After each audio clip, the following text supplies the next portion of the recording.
Good evening, everybody, and welcome to another episode of These Corona Times. You are tuned in with your girl, Tiffany, Simone with the fresh dew, the luscious locks over there,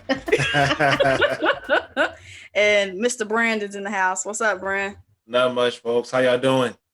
Good. Brandon sounds extra crispy tonight. He's extra crispy, and also his sight is crispy. He got these new glasses. Mm-hmm. He can see better than he's ever seen before. So listen, I can see. This is my first pair of new glasses in like 3 years. I can see through y'all. And you sound so good tonight, Brandon. You know, tell us why you sound so crispy tonight. What's going on? You know, these jokes. Well, I tell you, but are these really my friends? With friends like these, do you need enemies? I bought a new mic. I bought a condenser mic, professional condenser mic, so I can sound better. Yes. on my talks. Come on through, sir. Come That's on awesome. through. That's awesome. We have made so many of these Corona Times purchases, y'all. We're gonna have to have some intervention when this is over with. We have all gadgets in our home now. But anywho, we want to thank you guys for joining us for another episode. This is episode 22. Woo, double deuces. 22, guys. We are getting closer and closer to a milestone.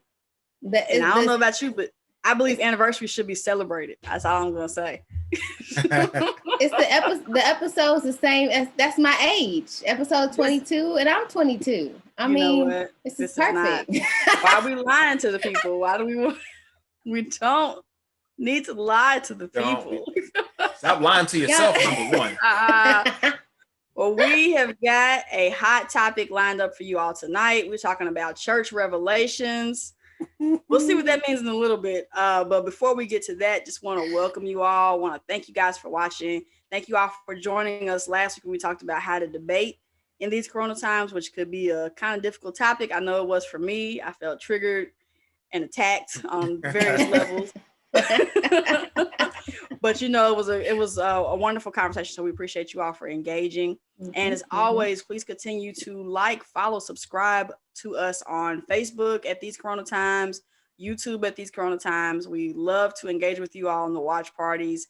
Please keep commenting. And of course, you know, let us know what you want to see. Let us know what you want to talk about. We are more than likely to put your topic in rotation. So, you know, welcome back. And what else we got? I am really excited to hear the the watch party for this one. I'm particularly, you know, of course we have our favorite shows, right? Ones that we particularly really are interested in hearing you all's views. And so this is definitely one for me. I can't wait to be able to live Facebook with you all. Is that what it's called? Live Facebooking? Oh, might get canceled. That's okay. That's all right. We have the power of the edit. Okay, so listen. That's true. Yes. So definitely want to check in with you guys to see how your self-care was this week. Brandon, do you remember what yours was? If it was anything, yes. It was a mixture of reading and going to bed at a better time. And yes, I have been. Friday, I was in bed by 10:30. See, it don't count though. You go to bed early every Friday. You really And then Saturday, last night, I was in bed by 11. Well, that counts. On a Saturday? On a Saturday. See, that's at least 2-3 in the morning for me. See, at least 2-3 in the morning. So I really, and I can tell a difference. Like when I woke up Saturday, you know, the kids weren't stressing me out as much. You know, even today before I put the kids to bed, they weren't on my nerves as much. So I mean, that good sleep, man, that definitely helps. Good. Yeah. Tiff, what about you? I had a non-goal that turned out to be a goal, which I was, I guess, to just try to be productive. True. Yeah. That worked out fairly well. It was a very productive week. So yeah, that wasn't too bad. Mine was reading, and of course, I never have my reading material next to me, so I can show y'all. Where are they? Okay, I'm gonna go get them. I know she's been reading the Mary Trump book. I don't know if she's finished it yet, but she also bought a new book, I think, by Jennifer Lewis. So I have my Mary Trump book, which has been awesome, and now I have my Jennifer Lewis book, The Mother of Black Hollywood, which I have not read yet, but I'm going to. I can't wait. So, being in graduate school for forever, you don't have time to read regular books. So I'm trying to soak it all in. So that was my self-care, and also I think spending less time doing work after hours was a thing, but that of course didn't happen because I'm always working. Always. Yeah, always. But that's okay. So, it's not about, it's just about being flexible with that, like finding those pockets of time for me and, with the family. And in addition to that, we've been at the parks all weekend and got some really good hiking in. These two like to exercise. I do not, but I got some exercise in today and yesterday. So yeah. Simone's just becoming a little outdoors. I was gonna say outdoors, an outdoors woman. She's all out there. My training director called me a mountain woman, Simone Mountain Woman. I wouldn't go that far, but you be at the parks every week. I do. It's a different park too. There's so many, just like right up the street. So definitely not something we were doing in Kentucky. But we also want to continue acknowledging, like we have been, our Black business or Black organization. So we're doing an episode about Church Revelation. So it's only right for us to highlight our home church. It's still home for me, even though I'm not there. Magazine Street, Seventh-day Adventist Church has a food pantry, and Magazine Street is located at 1942 Magazine Street. They're in Louisville, Kentucky. And they give away free bags of food every third Saturday of the month from noon until they run out. So they are always accepting donations. Those can be monetary donations, canned goods, and or other food items. And Brandon can fill in gaps here because he actually participates with that and participates when they do it. But they've given out approximately 500 bags of groceries. Awesome. It's been amazing. Yeah. This has been going on for about a year now to celebrate the 1 year anniversary of this ministry. And it'll be going on for the foreseeable future. So absolutely. Brandon, you want to fill in anything there? Yeah, Simone, you covered a lot of it, but it's been a real blessing to do it. And, during this time where, unemployment starting to run out for folks and, there's job loss, there's this, there's that. And it's just a way for us, in the west end of Louisville to really kind of give back to our community. So we don't skimp on the bags. The bags are full. There's not like one or two things in there. It's a full bag of groceries. So, and for me, and actually all of us, we all have families. Feeding a family is expensive. So if we can help in one of those, high expense bills, then we're glad to do it. So we're always accepting donations. Our next one is going to be in the third week of November, which is, November 21st, right before Thanksgiving. So we're trying to have a Thanksgiving theme. So if you do want to give donations or monetary donations, definitely shoot us a direct message and whatnot, and we'll definitely accept those. We want to give people quality foods and good foods as well. Yeah. And Magazine has a history of helping the community and providing food. I remember back in the day, we used to do the Thanksgiving baskets, or the young adult group. We used to do that. It was one of the many things. We'd all come together a few, couple weeks or whatever before Thanksgiving and put together all these baskets and deliver them. There's also the, clothes, not a clothes, what is it? Clothes pantry. Clothes pantry, clothes closet. I didn't want to call it the clothes pantry. Yeah. It was my fault. Well, no, yeah. But it's just a history of being very active in the community. So this is just yet another example of that. And before I go any further, if we're going to talk about the church our church, Magazine Street, as being a trying to serve our community as much as we can, we got to give big shout outs to this. You may not everybody may know these names, but you got to give big shout outs to Sue Mickens and Connie Stewart. They were really big and influential. They were always willing to give so much. So to me, they're like one of the blueprints of community service, magazine giving, community service. Yeah, they were both over that. And Sister Sue was she was heavy into that, and then it passed on to Miss Connie, and they just ran with it. ran with it. There was nobody was ever turned away. So that's what you should be doing as a church. Mm-hmm. Yep. So again, if you all didn't catch that, if you want to donate any non-perishable food items, if you're in the Louisville area and would like to figure out how to get that down to magazine, feel free to leave us a comment, or you can message us at These Corona Times on our Facebook page, and we will match you up with the program director, or Brandon. We'll volunteer Brandon to pick up those non-perishable items. I'll take it. Yeah, and we'll add. I'll come and get them. I'll come and get them. See, look at that, making it even easier. Look at that. I'll come and get them on those new tires. Yep. On those weather mats in the trunk. Put them in. Put them back there. Exactly. I don't. It's today pick on Brandon Day. It is. Every day is. But so anyway, Brandon, also, if you're in the Louisville area and you are in need, again, every third Saturday of the month from 12 to 2, 1942 Magazine Street, Louisville, Kentucky area, right? If you're familiar with Louisville, Broadway, right behind GC Williams, right behind KFC. That's how people in Louisville know. That's so funny because I use that all the time. They were like, "Where's your church at?"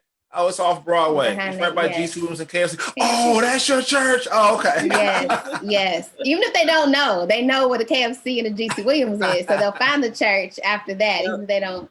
Yeah, and I know you all wear masks and stuff like that. Y'all do social distancing. We wear masks. We wear gloves. We don't allow people to like look and see what bag they're gonna get. No, we give somebody says they need a bag, we give them the bag, and they go on their way. Yeah. Don't turn anybody down. On another day, we'll talk about how Brandon tried to kill us on a food basket drive one time.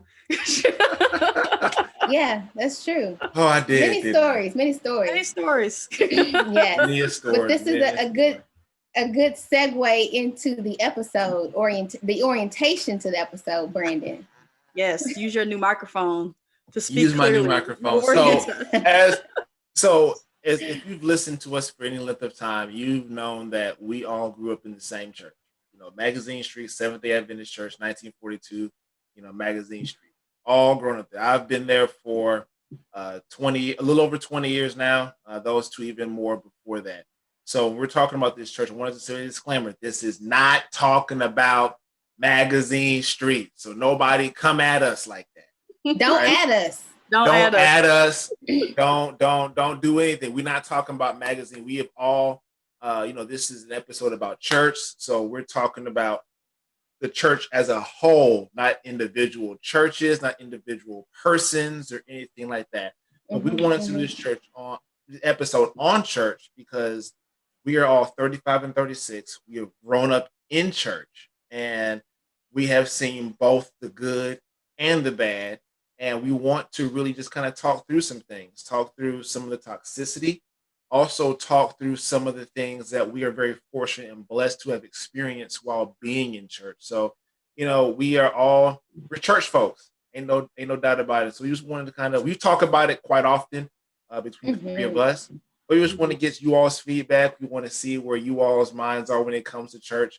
And then we'll kind of going to tell you how we feel about church as a whole and what it's taught us as we're now in our 30s, with families, and we can kind of see things in hindsight. Mm-hmm. Yeah.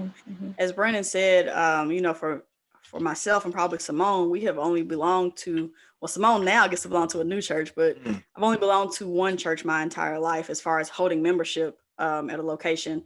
But as the older I get, the more I get exposed to not only other Adventist churches, but other denominations as well. And as you get to this age where you're starting your own family and trying to figure out your walk with Christ, you kind of start to look back and just think about things that you've learned or, lessons over time, not just from your own experiences, but from, experiences of friends, experience for other folks who belong to other churches, and think about, hey, what was really good from that? What has made me the person I am today? And then also what in that has not been so great, and what could I make better for my family going forward?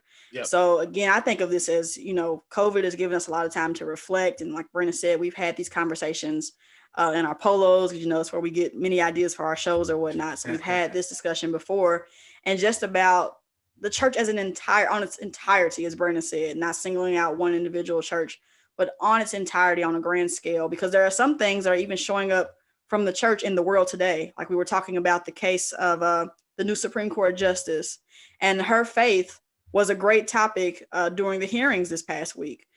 So church it plays a part in all of our lives. It touches all of us, whether you go to church once a year, whether you one of them CME Christians, Christmas, Mother's Day, Easter, or whether you go all of the time. You've had some exposure to church, whether that be good or bad. So at some point, it's a good thing to kind of talk about those things, get them out there, clear the air, because most importantly, we want to make sure we end this by reminding you that church is a good place. Ultimately, it's a good place to go. I think we all had many positive experiences there. I met some of my best friends in church, which I'm, obviously on this podcast with today. So we don't want you to think that all these are negatives. These are just bad things. This is hyping up what I thought was bad about church. No, we want you to know that there's some good and some bad. And the way you can help make the bad better is by talking about it. And I think too, I think the three of us can offer a lot to this discussion because we all have three different perspectives on church. I am a pastor's kid. I am a pastor's kid, for my whole life. Tiff is an elder, and for a good while, she was first elder of our church. You don't find very many women first elders. So that's a different perspective in itself. And Simone has been active in our church as well. So you just have three different perspectives on a lot of stuff that we have going on. Yeah. I think I agree with you all that this is a broad conversation, and also, these are our lived experiences. I think it's hard to argue with other people's lived experiences. And so I think, this came up for us. We've been talking about doing this episode for a while because there was a post by a young woman in the church who goes to church, and she was talking about kind of those messages that women receive that men don't. And so that kind of talked about, kind of pulled on the patriarchy and the sexism that happens intentionally or unintentionally. And so it's a very complex and layered issue because, yes, while we have gained so much from being part of a church community, and I'll say for myself, I wouldn't be who I am without that community. There's also a lot of things that we picked up along the way, our messages that were received just because of our gender, that were a bit problematic, that I think we have to talk about because we want it to be better for our children. And when I'm raising a boy, Brandon has a boy and a girl, and so obviously we want things to be different for them and be able to kind of highlight what worked and what didn't, what pieces we want to leave behind. Yep. So I think that is really, really what this is about. Agreed. So y'all ready to dig in? Let's go. Let's go. So where we want to start? So talking about some of the things that maybe we would consider kind of not helpful or toxic. So as a woman in the church, there's a particular type of pressure that I, for one, have felt personally to be a certain way, to present a certain way, because I'm a woman. And I'm sure I don't want to speak for Tiff, but we're both women. And there's just a lot of differences between what women are expected to do and men. And this showed up for us even as children. It's like there was always this idea of like we were always being groomed for marriage. Like from day one, just being groomed. As soon as like maybe even like little girls, like always kind of being taught that we have to be pure and have to, be respectable. And there was just a amount of, what'd you say? Can't be a stumbling block. Right. It was like just a lot of pressure to just be a good girl so that I would be desirable to a man. Tiffany, did you have that as well? Yes, very much so. And I think that gets amplified when you're placed in positions of leadership. Like you already have another kind of burden hanging on you of how you present yourself. I remember when we were younger, before like we have youth days or anything like that, we have to do like a test. You got to test where you see where your skirt hits on your legs or whatever, just to make sure you weren't showing too much. You weren't doing the most up there when you're sitting up front. And then it's kind of funny to me that I didn't really realize this till we got older, but guys didn't have to do that. They wanted Not to at check all. what y'all had on. And that's something we've been talking about more now that I've been married. Joel and I go out of town a lot. And sometimes before we leave, I will ask him, because Joel's very spontaneous, I'm more planned. I'll say, hey, are we going to go to any church while we're out of town? And sometimes he'll go, yeah, no. The first few times we went out of town, we would go out of town. I didn't pack anything for church because I didn't think we were going to go. And Joel would like spontaneously want to get up and go to church. And he'd go, well, you can go, just put on such and such. And I said, no, we can't do that. I can't just go to church with jeans on and a nice top or whatever because of this standard that's been put in my head about how I'm supposed to appear at church. Dressing for church for me is far different than it is for guys. Brandon can get away with jeans and a nice button down shirt Most and some definitely. casual shoes. We can't do that. We can't do that. And those are messages that have been placed in my head since I was younger, just about your attire. And not only are you supposed to be, dressed up like more than business casual, but you can't expose anything because you are now responsible for your the male For men. counterparts' Yeah. reactions. The Yeah. male Which is gaze. Yeah. Which is Yeah. very difficult Mhm. to. I mean, again, we're not saying we're wearing lace or anything super revealing or anything like that or really tight. But I can't be responsible for where you be looking, Brandon, or any man. But what if that's the Why you thing? call me out? I'm just because That's you're the guy thing, that's though. here. Right. You're the guy that's here.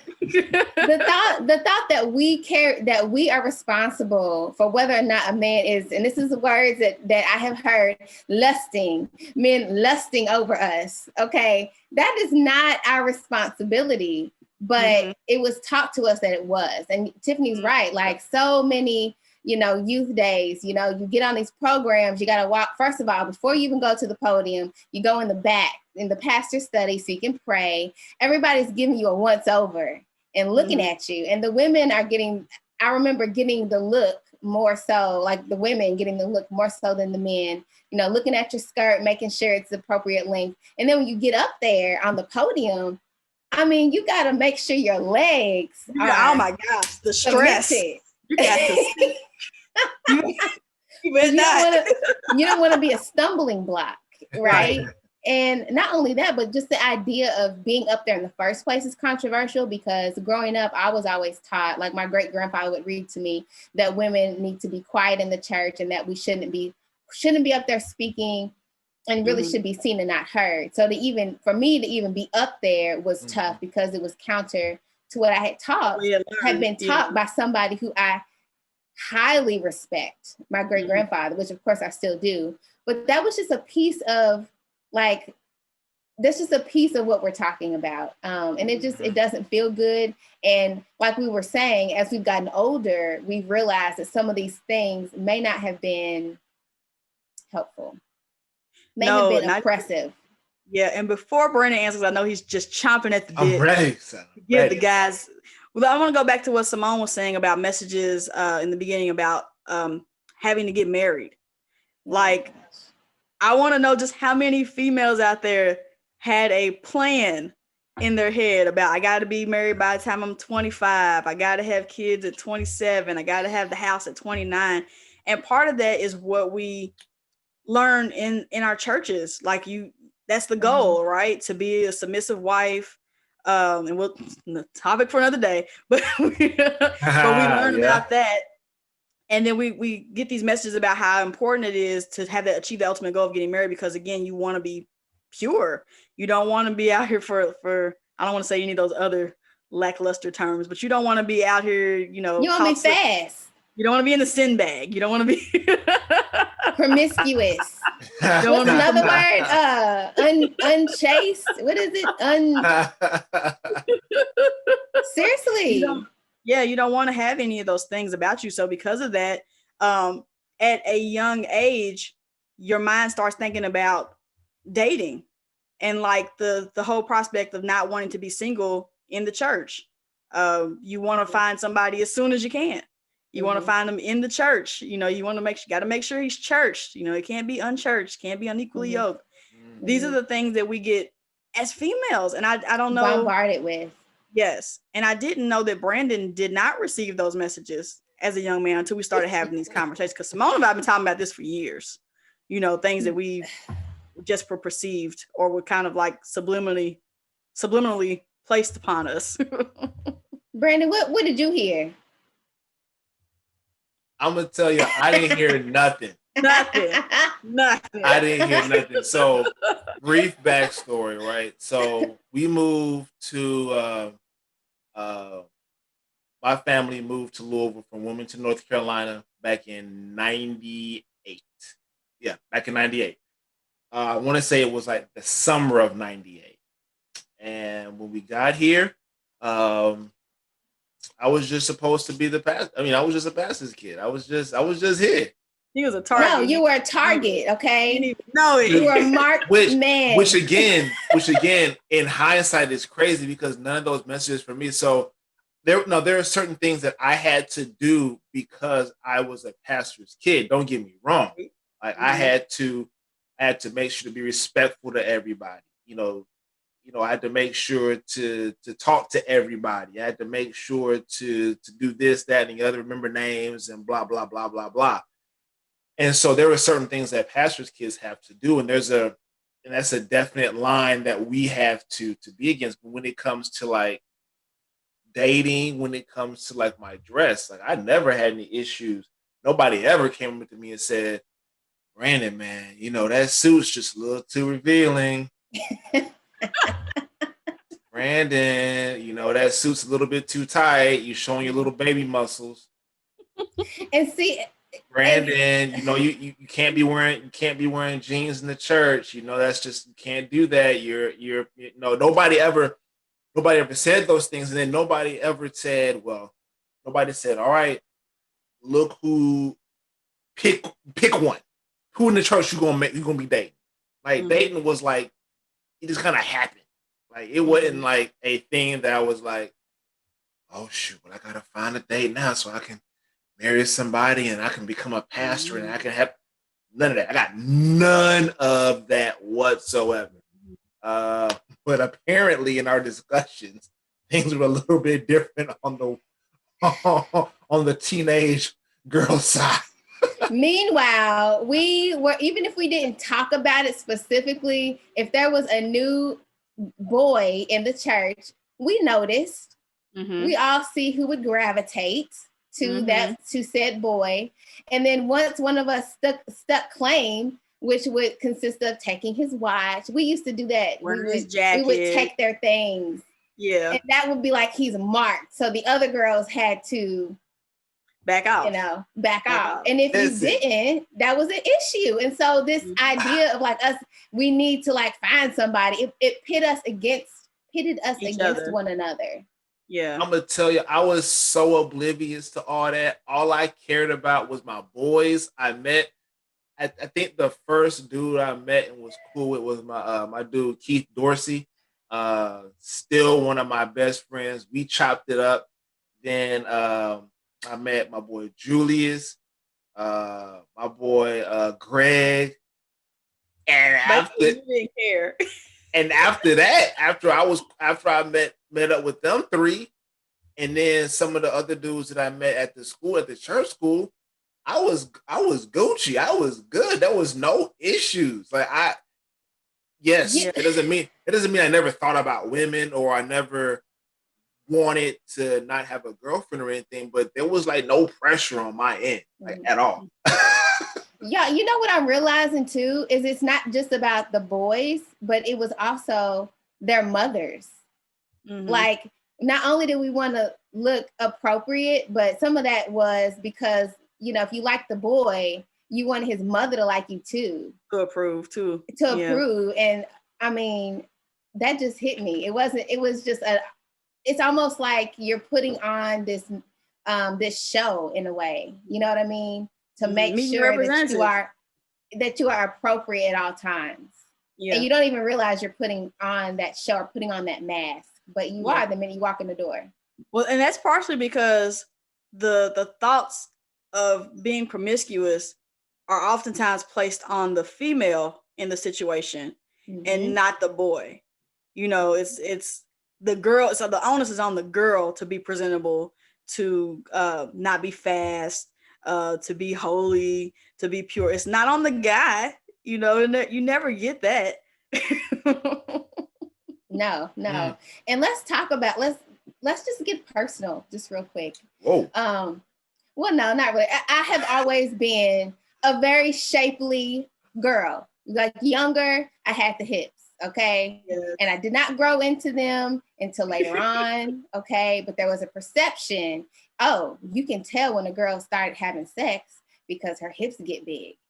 When I heard that, and I was not sexually active as a child, as a teenager, that was not what I was doing. When I heard that, I thought, are people going to think that you're active, that I'm out here?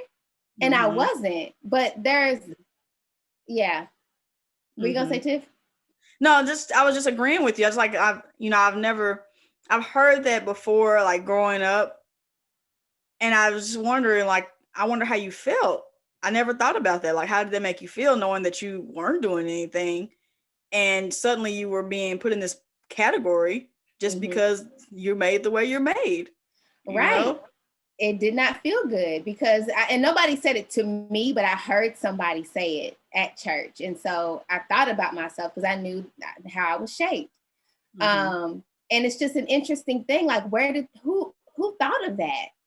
And it was a woman who said it. It was a woman who said it, of course, because of course these internalized sexist things, we do it to each other.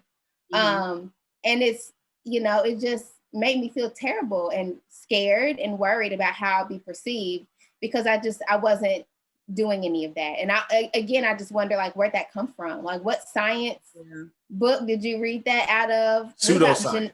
What about genetics? What about does that come into play?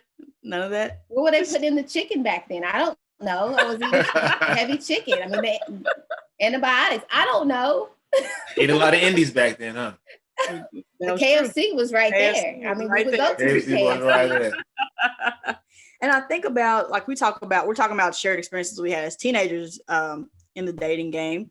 But I think about those messages that carry over into adulthood. Of course, none of us got married until later in our 20s, early 30s and whatnot.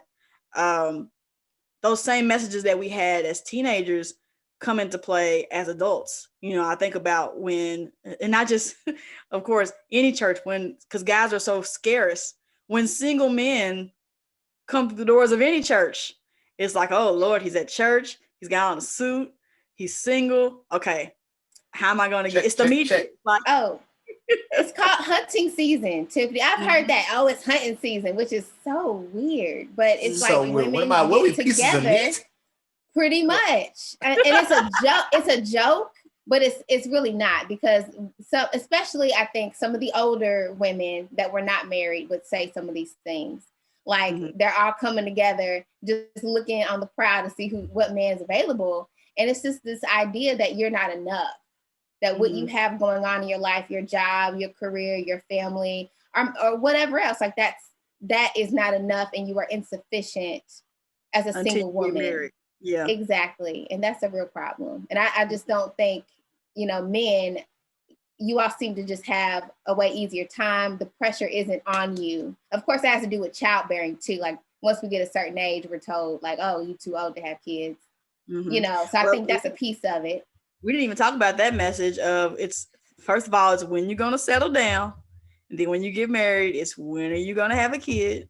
And then if you have one, it's when are you going to have another one? It's like, it's never enough. Ending. It's never ending. And this is really it's really a sad situation because I think all of it affects everybody.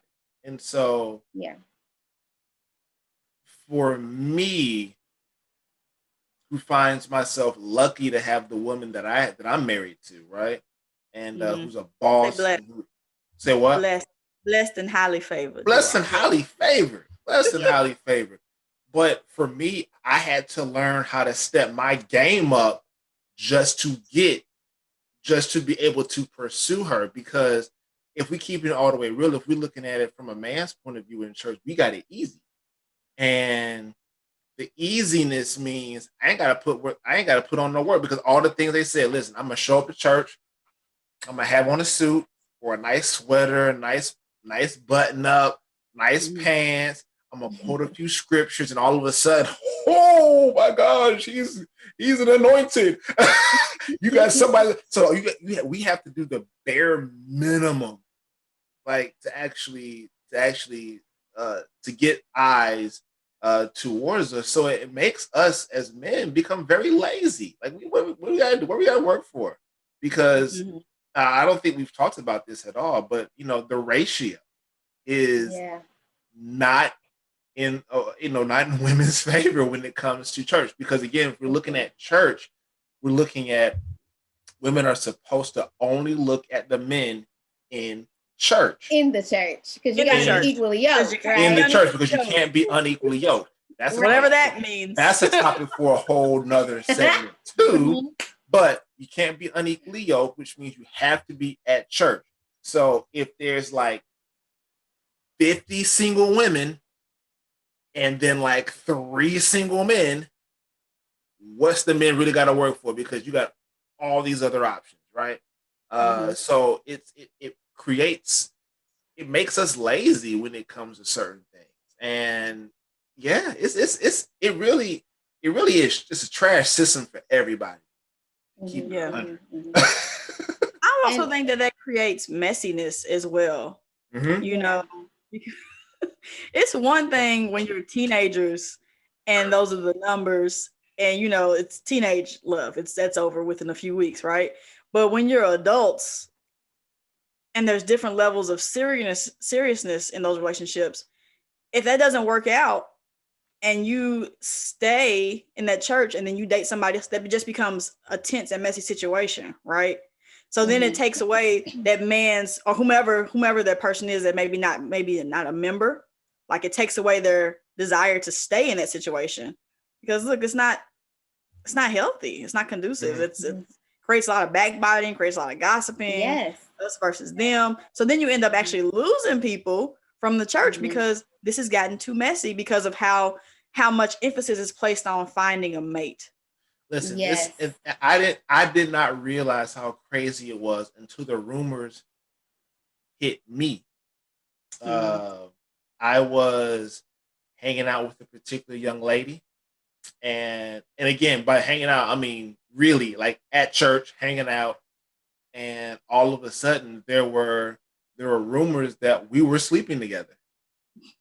Oh, of course. And I was like, "What? Hold on, because we're cordial, because we're cool people together. Like we sit together at church every once in a while. We joke after church, or we may go out to eat or something along those lines. All of a sudden, it was like and again." You're fornicating. It makes it impossible to have platonic friendships. Yeah. And it was crazy because I didn't get those. Nobody came at me with that. They all hit her. Yes. Nobody came to me and was like, yo, B, I heard what's going on with you and so. Nobody came at me. But she came to me and was like, hey, just letting you know, multiple people are coming to me talking about what's going on between the two of us. And it's like, whoa, nothing. But wait, if somebody had come to you, though, it would have probably been in the tone that you just used. Like, Brandon, what's going on? That's exactly what it would have been. It would have been like, right. It would have been like, yo, it would have been like, yo, right. B, Right. you hitting that? Okay. Whereas for the woman, she's being, whatever debauchery, in their brain she was doing. But I also have a story. I have many stories, but I will just tell one. I was sitting in the sanctuary. Okay, this was after there. church. I was dating a particular fellow. Okay, and we were sitting shoulder to shoulder. Okay, we were not. There was nothing going on. We were sitting just next to one another. Okay, someone comes up to me and leans over to this side because he was on this side. I'm right here. This older woman, came over to me and said, some people are really uncomfortable with how close you all are sitting together. You need to scoot over a little bit. And then she just walked away. So I was mortified because I knew that I was going to be the fodder for that evening among the group of ladies. And we really weren't doing it. We were sitting there listening to the program. I think it was just a matter of us sitting shoulder to shoulder, and maybe I guess maybe that made them think that, I was closer than close. We were closer than close, and we just were not. And it was just interesting because nobody went to him. And so we talked about it afterward, and he couldn't understand why I was so upset. He was like, well, it's really not a big deal. Like, no. It is a big idea. It is a big deal because you don't want people to think ill about you. Right. What if my mother finds, is somebody going to tell my mom? Is, what's going to happen to me? Am I going to get censored? Like all these things, because, and so that's just yet another example of the standard and the onus of the responsibility being where it is. Mm-hmm. So. Yeah, that's a funny thing of who the responsibility gets placed on. I've had a similar experience, and Simone was probably there for this one too, just because our lives overlap so much.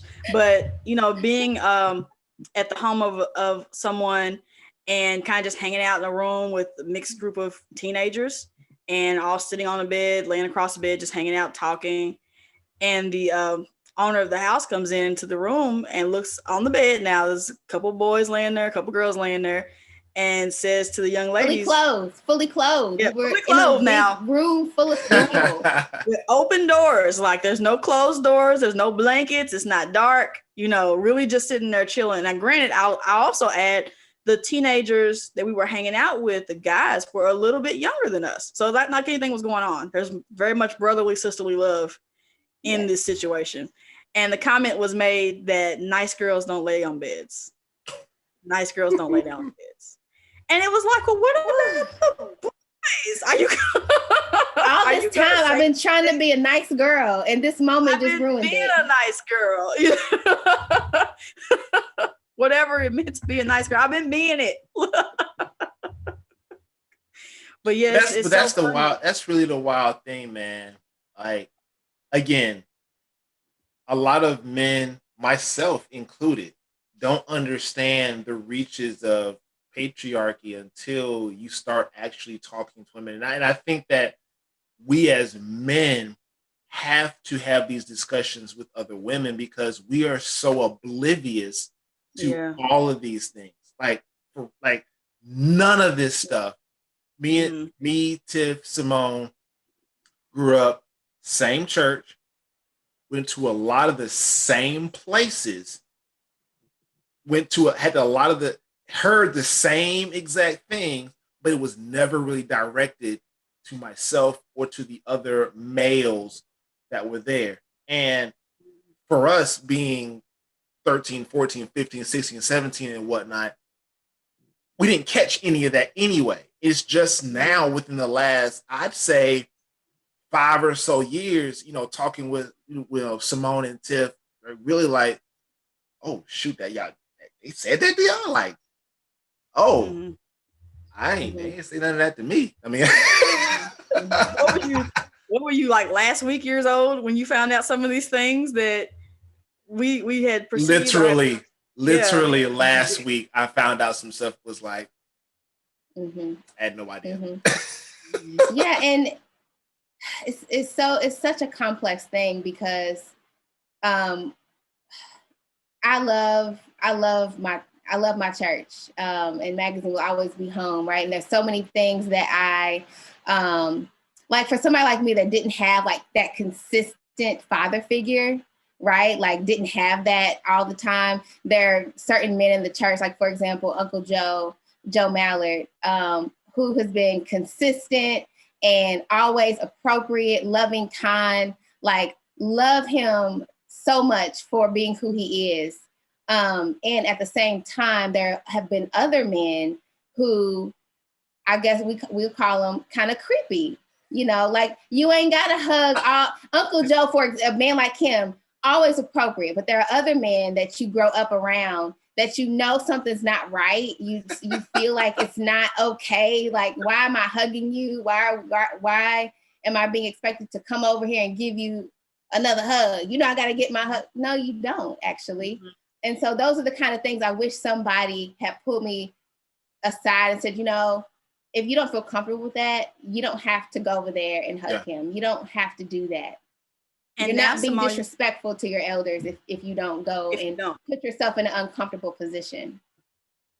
And now, Simone, I think you're going down a path that's very universal, which I've seen more people talk about in the last couple of years with the whole Me Too movement come out. I know some people will shame that and say, you know, some people are overdoing it or whatever, but you would be surprised at how many Me Too moments happen in church.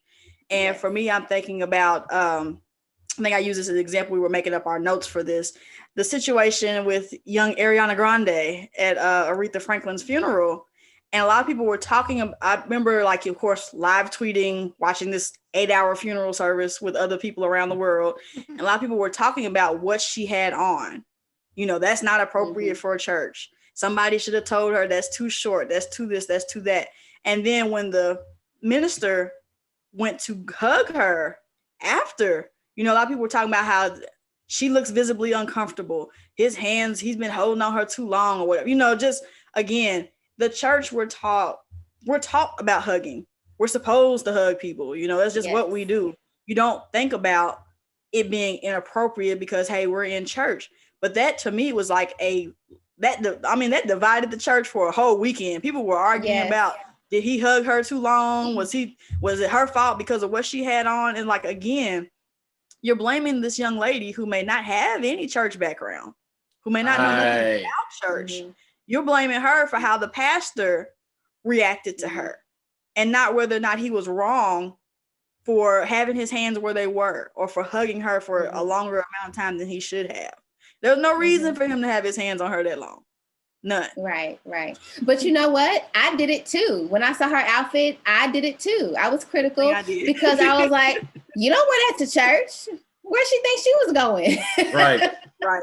But she's Ariana Grande. Of course, she is a pop or whatever it is, a singer. And she was there singing she was doing a job. She, you know, and I shouldn't have, that was something I had to interrogate within myself and be like, why am I blaming this young woman who is wearing what she always wears? Mm-hmm. She's not usually covered from head to toe. Right. I think a big reason why, when we were talking about having this discussion, which is a really hard topic to talk about and discuss, was that we have found ourselves, I'll speak for me and Simone, I won't speak for Brandon. We have found ourselves repeating some of these things to young women, or even like Simone said, I'm guilty. When I'm saying, like, people were criticizing Ariana Grande's dress, I was one of them. Because I know better. It's got to touch the knees. Oh, yeah. Somebody should have told you before you left the house, it's got to touch your knees before you can go up front. But we have been saying some of these things about, if you want to get married, you got to be this way. If you're looking to get a husband, you got to be that. And these are problematic messages that we are passing down to another generation. So I think, again, what we said earlier, like, only way for things to get better sometimes, for the bad things to get better, is to talk about them and address them and try to work on changing those messages for the future. So we're not saying this and we're going, oh, it was the church. We have been guilty of saying some of these things. Yeah, there's got to be a sense of deprogramming. Just the type of language we use for a lot of situations just needs to be changed. And the sooner we can admit to those things, the better. And if the church's goal overall is to reach as many souls as possible, you're going to have to change this language, or you're going to cut out the vast majority of the people who you want to quote unquote save. So, you have to start deprogramming yourself from that. And again, Tiff and Simone have said that they've said some things that, that are internalized. I have said some things. I have, what's the word? Decorum, language that I use towards women, like, just chill, chill. I'm like, oh. And going towards my baby girl, she's loud, she's she's very, very articulate in what she wants to say. She has her own thought process, this and the other. And for me, I have to stop myself from trying to control that, because I need her to understand that there's nothing wrong with who she is. Like, yeah, you're loud, and yeah, I get it. We got to have the inside voice. So you can't be speaking loud when somebody else is speaking. But as far as who you are and how you act, be you, baby girl. That's you. Yeah. So I have to deprogram myself because of a lot of things that I've been taught, from the church. And I think that's the piece that we didn't talk about specifically, was the part about like the God part of this, is that I think a lot of this is a lot of the guilting and shaming and finger pointing is under this guise of, we're saying this to you women because we want you to be holy and acceptable, and this is how God would have you to be. And I don't think that is necessarily, it's like it's one thing to try to be Christ-like, but there's another thing to try to please people. And when you think that your ideas of how things should be coincide with what God wants for you, how he wants you to be, or how you should be, those oftentimes are two very different things. And it just gets convoluted. And, if I think about some of the women that we have known that have been, oh gosh, what's the word? Have gone through a lot of church hurt. A lot of it was around how they were perceived, how they were treated because of some of the decisions that were made, and some of, the way that, people perceive their lives to maybe not be acceptable.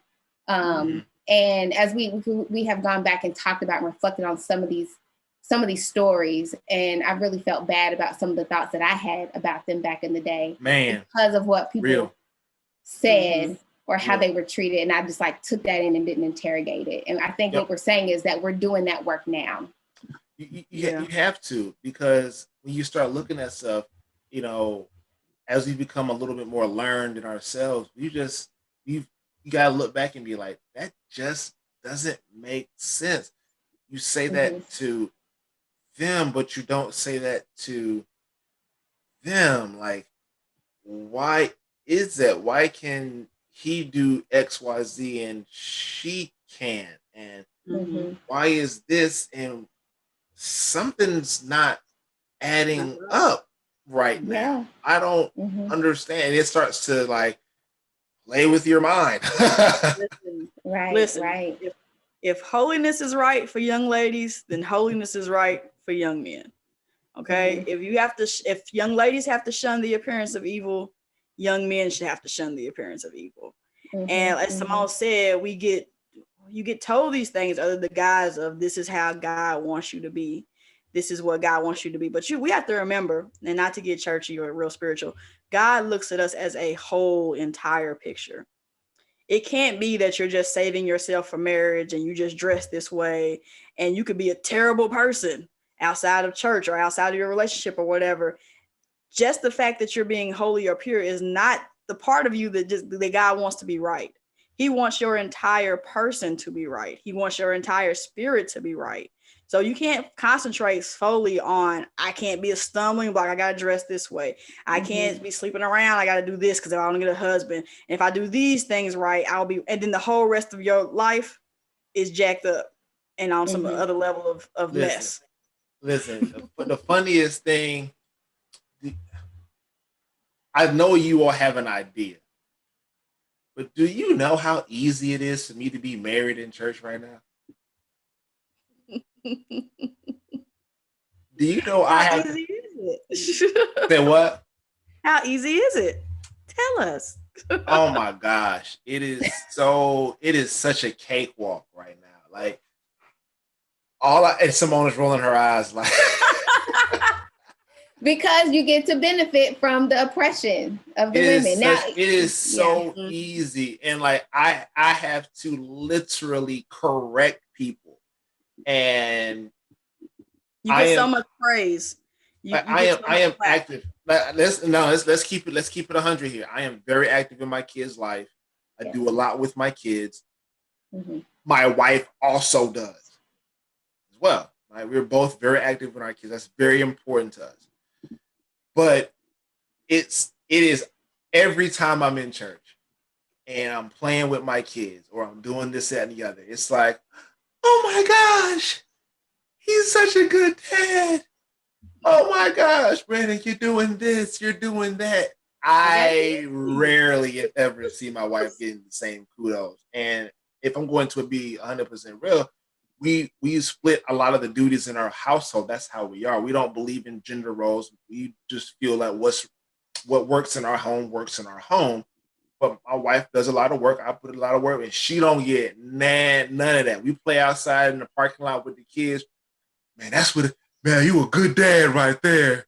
And we get the criticism. Like when I spend time away from my child to go have me time, I feel guilty because I'm like, no, I should be mommy all the time. And I'm sure Jamaica she definitely feels that. And for me, it's crazy because I have had moments where I have had my kids spend the night with my mom and spend the night with my mom, and I have tried to benefit from that alone time. And it's like, you had to get a break from them kids, huh?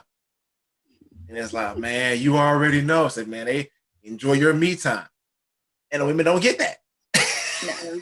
No. Yeah, and we'll even because I'm kidless over here, so I can't come except to on that. The weekends. Yeah, except for on the weekends and a few times during the week, I have children in my house. But I'll just say that the messages that we were getting, I shared this with the group about marriage even. Yeah. My husband's 8 years older than me, and we married a little later in life after dating for a long time. But messages I was receiving about marriage was, when are you going to hurry up and do that? You got to get married. When you going to get married? When is that going to happen? When are you going to get married? When are you going to settle down? When are you going to have kids? He has never heard any of those things. Nobody has ever asked him, when are you going to propose to Tiffany? When are you going to get married? When are y'all going to have babies? Nobody asked him any of that.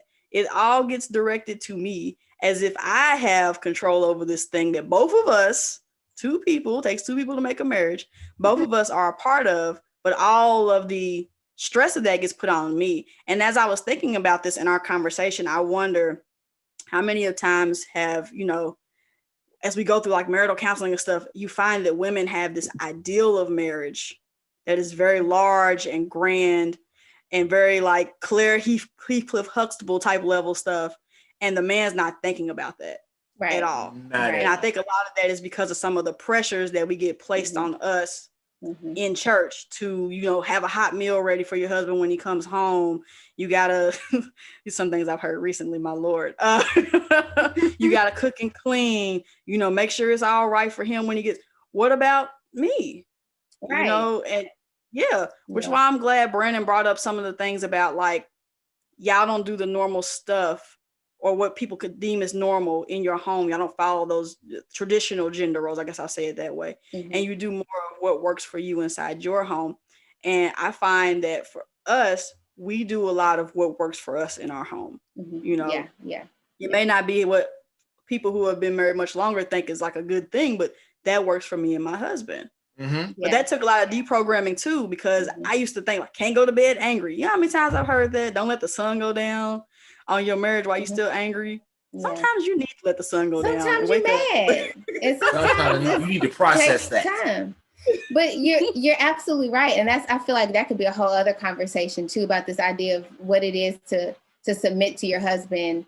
And you know, we gonna do an episode. Yeah, we need to. But yeah, like, you know, when we go to dinner, it's like, you're not gonna fix Sean's plate. You're not gonna fix his plate.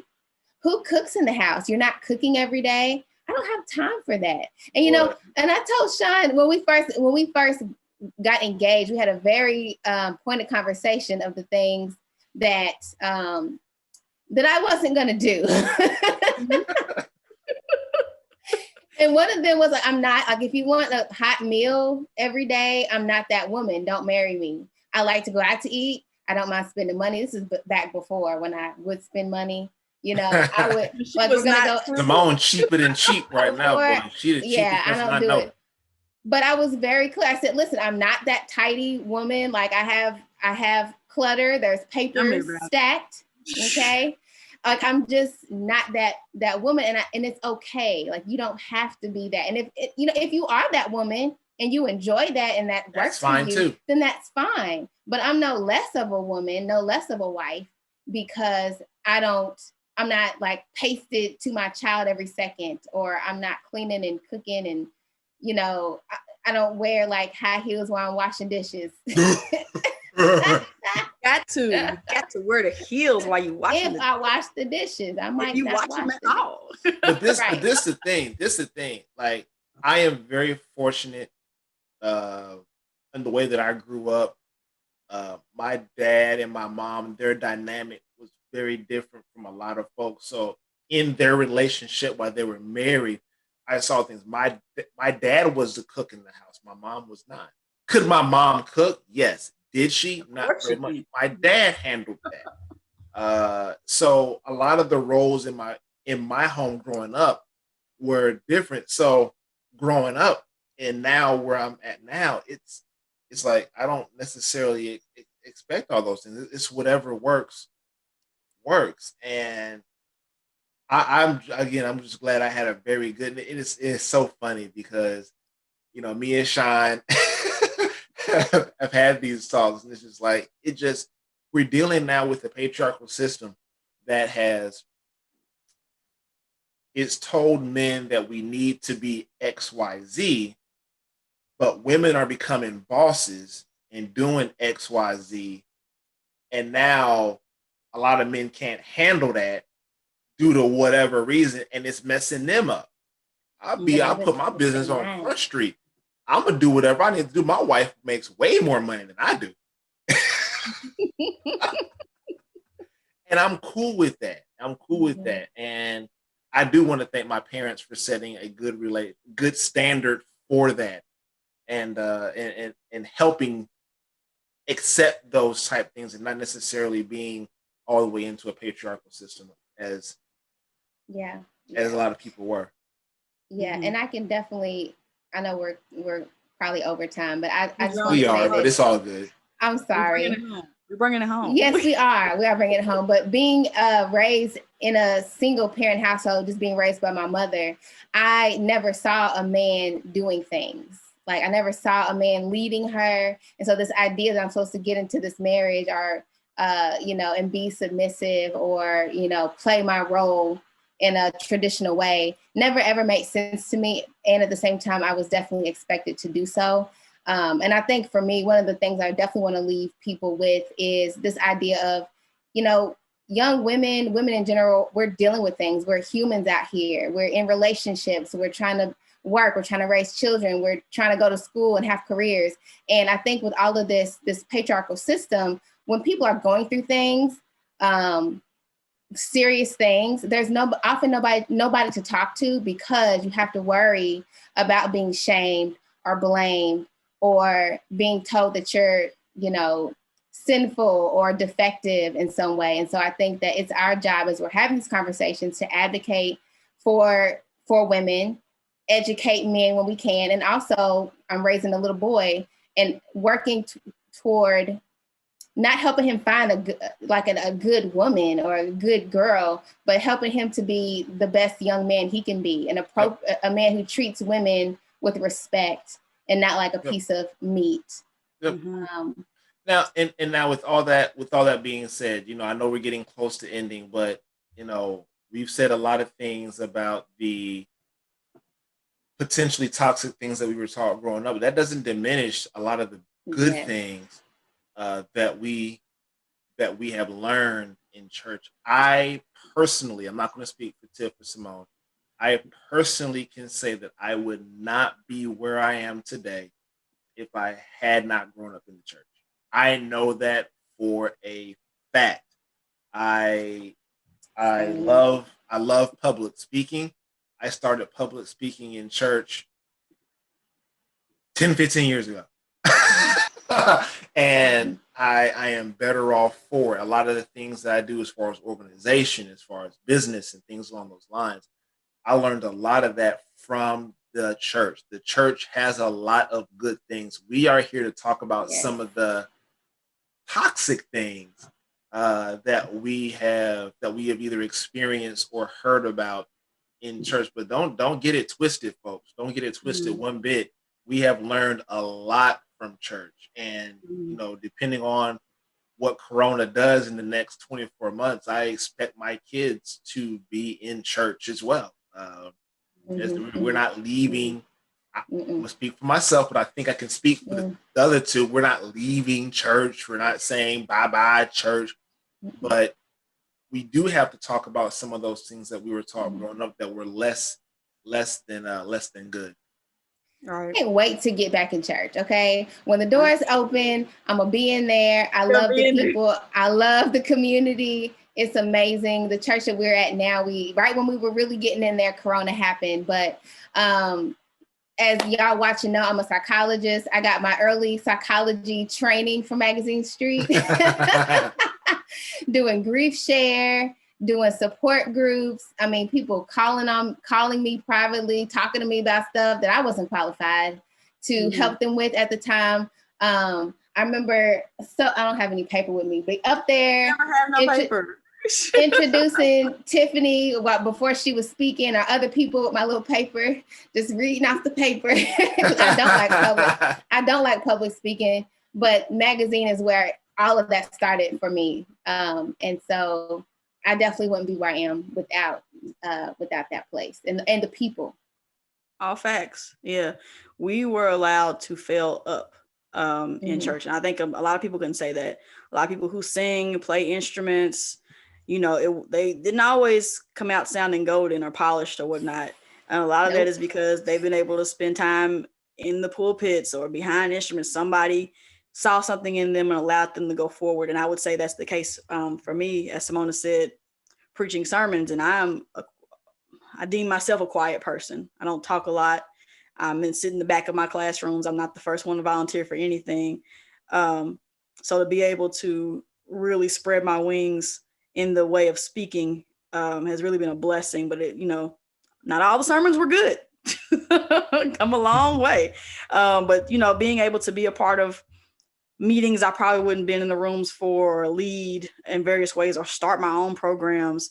I owe a lot of that to my church and to my trinity of single Black women who kept me in church and kept me busy and kept me learning about my own independence as a female.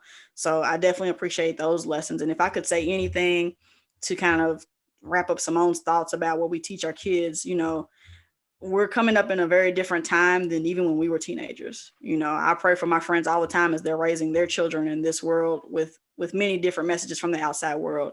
If I could just say one thing of advice, to talk to your children about sex, talk to your kids about gender identity, about gender roles. And I'm not advocating that they tell them to go out and have a whole lot of sex, but the truth is they're probably people doing having it anyway. sex. They are. Yeah. And we need to be able to talk about it with one another and not shame folks.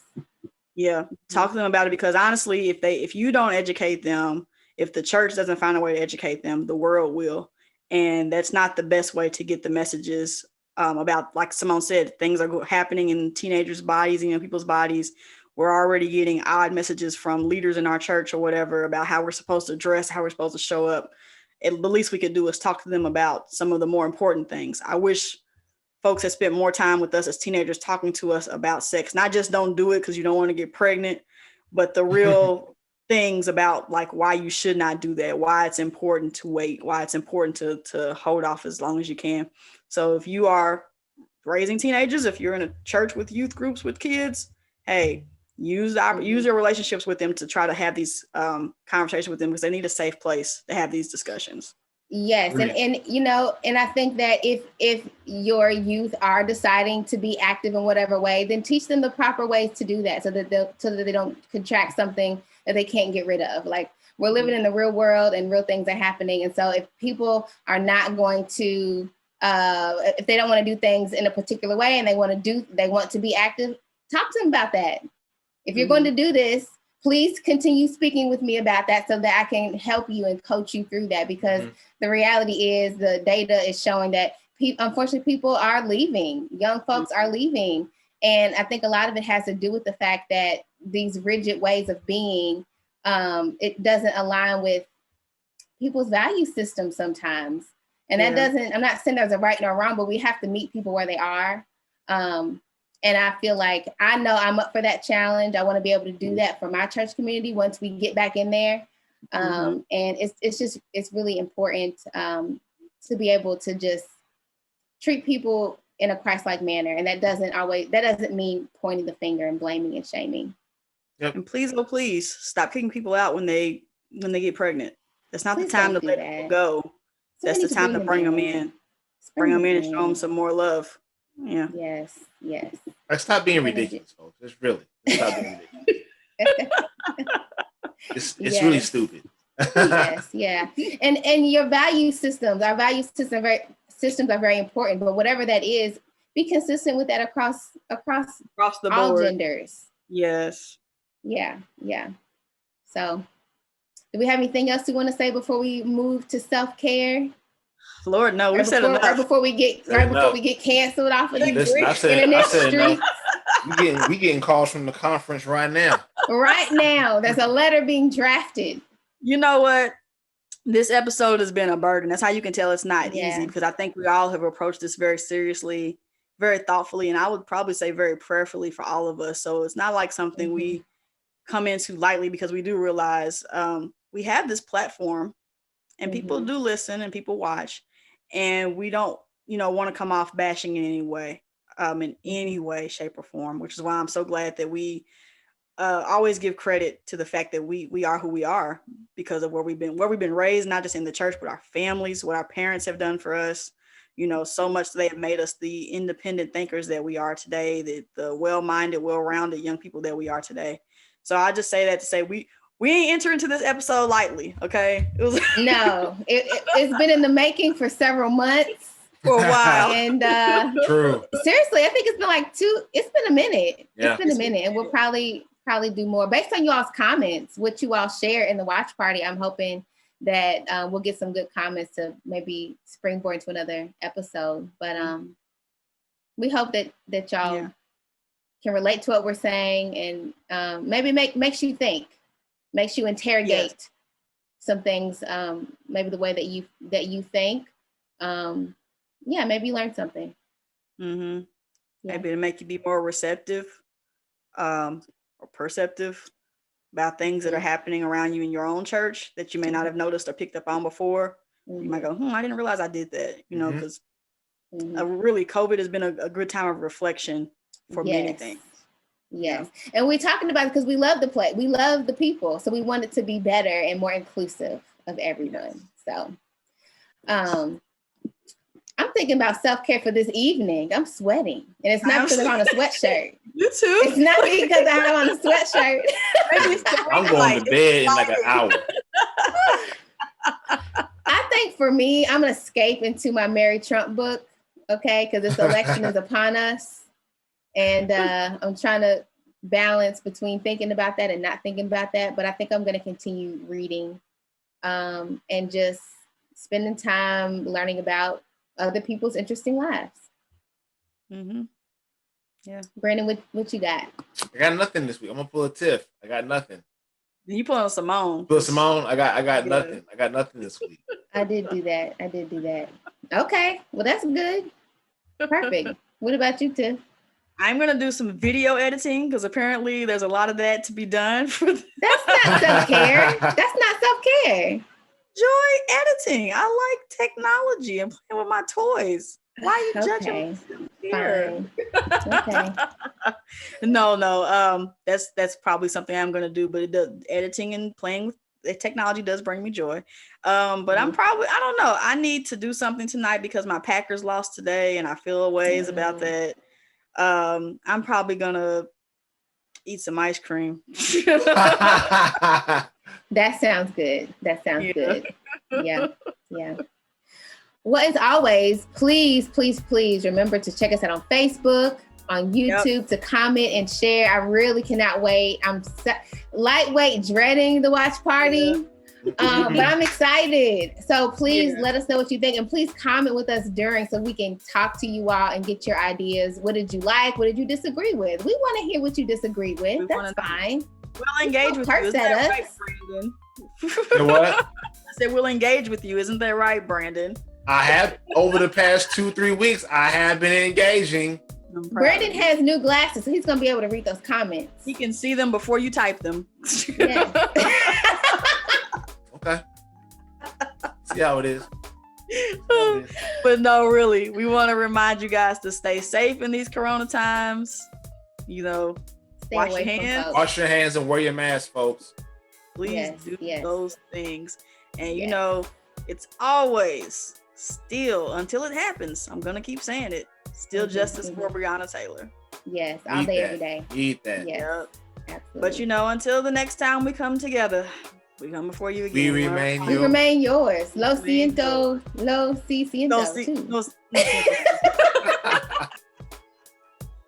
too. Bye, y'all. Bye, folks.